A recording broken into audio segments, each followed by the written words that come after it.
देखा ये भैया आजकल के मेहरारू बड़ी सुविधा सोचत है। हाँ भैया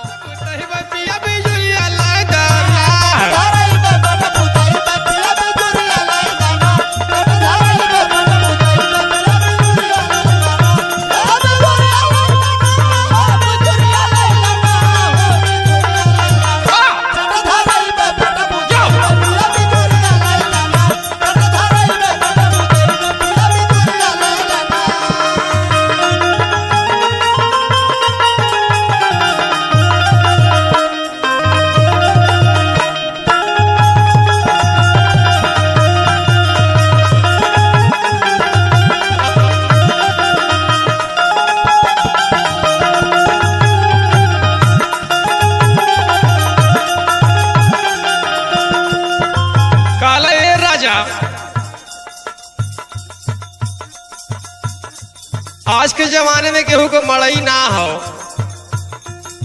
टाटी ओटी से गुजारा ना हो कि टाटी बानी गुजारा कैली। पक्का बनवावा एकदम बढ़िया पक्का बनवावा। कहले का भैया ए टाटी फरक से होई है ना गुजारा। पिया बंगला बछाई दाना, पिया बंगला बछाई दाना, चढ़ के